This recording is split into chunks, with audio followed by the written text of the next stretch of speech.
artist fan, to having powder brushed across your face. I know, in front of the press. surprisingly not that different. I do this every morning when I storyboard anyway, so it's really odd. It's odd just having worked on the movies, Cars, and now the short for all this time, to then have decided where the whole world gets to see it, and you finally get to talk to people about something that you couldn't have talked about for the last 5 years.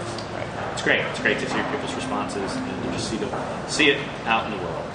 So what's the storyboarding process like? How closely are you involved in? How do you just take someone's concepts and ideas and put them visually kind of down like that? What usually happens is we get script pages from the writer, and we're kind of the first people to just figure it out visually. So it's just like a comic book or a comic strip. We go through and roughly sort of thumbnail out some ideas of this is how it could be staged, or this is how it could be kind of figured out. Some things are more as easy as that. Other things are, some script pages will say, Mater walks in the room, does something really funny, and everyone laughs. And, you think, oh, well, that's easily said. So there's a lot of figuring out.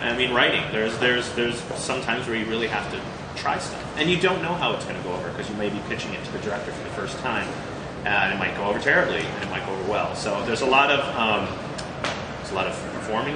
We literally pitch our scenes to the director. We stand in front of boards and we act out the scene, and you're trying to sell the idea.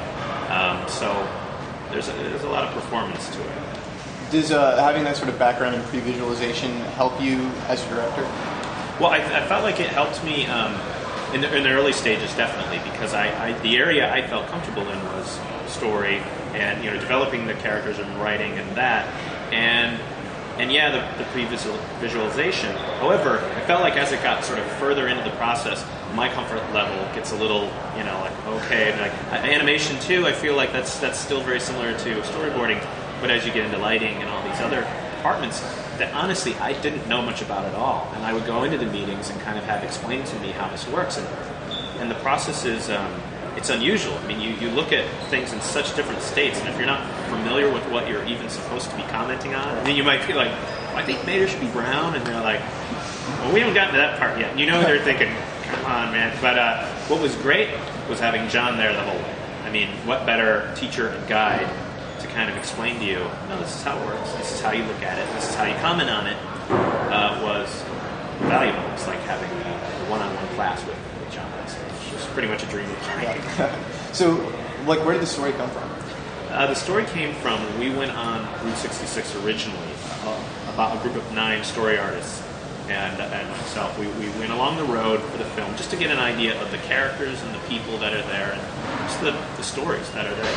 It was an amazing trip, and we came out with a lot of things that we would have loved to put in the movie, but there just wasn't time. And the biggest one was the idea of the Ghostlight, which was this legend of a glowing white light that would appear at night on the road. And we all thought, God, it would be great to have that in there somewhere, but there's just nowhere to put it. And we did mention it. Mater makes mention of it in the film a few times. So when the time came to make the short, Joe Ranft, who's the co-director of Cars, and I were talking. Actually, it was at one of my performance reviews, and it was great because we didn't talk at all about my performance. He said, we got to do a short. What if we do the Ghostlight? And the next 15 minutes that was supposed to be talking about how have you been doing, was just working on the idea. Oh, we could get Michael Wallace to tell this great story, and it was great. It was great that it just kind of slowly built out of that. So did you have any inspiration from specific horror movies as to how they? Because I swear I saw a little Sam Raimi kind of those very early moments of the chase. Oh yeah, it's Sam Raimi he's amazing. He's the horror guy. And we definitely wanted that feel, that genre. The camera's flinging around. Yeah, that feeling of if we're gonna make this feel like a horror movie, let's go the whole way. So at what point in the I know you said you started on this while the movie was still kind of winding down production. How long does it take to kind of produce something like this from start to finish? Yeah, that's a good question. It's funny. It's a few months. I believe it was just 8 months. it's funny that the whole thing takes so long. You kind of lose track of when you started and when it ends because it never really ends. It just sort of one day's done. But yeah, it was roughly that. And you know, people were still kind of ramping off their weekends. Right. People were very, you know, a lot of very busy people going on to this project. We're very lucky to have their help and their work. And of those 8 months, kind of how was the time divided up in terms of coming up with the story, recording the actors, and just doing the rendering? Because I'd imagine with all the different lighting, the rendering would have to take. Yeah, it's you know, it's all just kind of split up almost per month. It seemed like it was, you know, and with the story, at least on our films, the story's almost never done. You're always tinkering with it. So you just sort of, you get it boarded, and then you begin, and you put things into production that are safe, that probably aren't going to change much. But you're always kind of thinking, this would be this much better if. Right. And it's a hard thing to say at the time, because, you know, we're all thinking, this is gonna be tricky, but you know it's worth it. From I know you said from a production standpoint, you know, you kind of build off your experience. You know, I mean, in terms of, you know, the more technical end of things. How does it differ? How does this working on a short differ from, you know, kind of breaking down the story and recording the voices for, you know, the feature? Sure. I mean, besides the obvious, simpler. Yeah. It's you know, you're mainly kind of telling one joke rather than an overall story. It can be trickier because there isn't a cross balance kind of checking that goes on throughout the movie. I'm setting this up for this reason and this for that.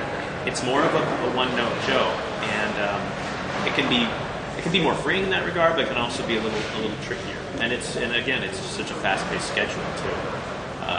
But in the case of like the voice recording, I think it was more fun because a lot of times with a movie, you're just recording sections of parts, and the actor doesn't totally. They know the context because it's been pitched to them, but it's great about as short as it's kind of all in one sitting, so they can kind of really get a feel of what they're doing as far as the overall joke of the film. And kind of like you were saying, do you find it kind of creative but restrictive in the same sense of kind of reusing some of those same assets? As far as I mean, in terms of, you know, instead of building a completely new story, right, a completely new setting, kind of taking what you had and making the most of it instead of. Well, I like that. I like that because so many times it's hard if somebody said, "Come up with a great idea." You know, you think, okay, but if it's come up with a great idea, but here are your limitations. It has to be here. It has to be this. It has to be that. And we can bend and break, but you know, challenge yourself.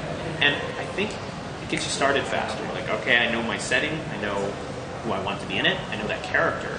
I know what I've always kind of wanted to do with it. So for me, I loved it. I actually would be kind of mortified if I had to do one of the ones from scratch. It's like, it could be anything. All right. Okay, well, that's my time. Oh, thanks. I appreciate it. Nice meeting you. Thanks. Nice meeting you.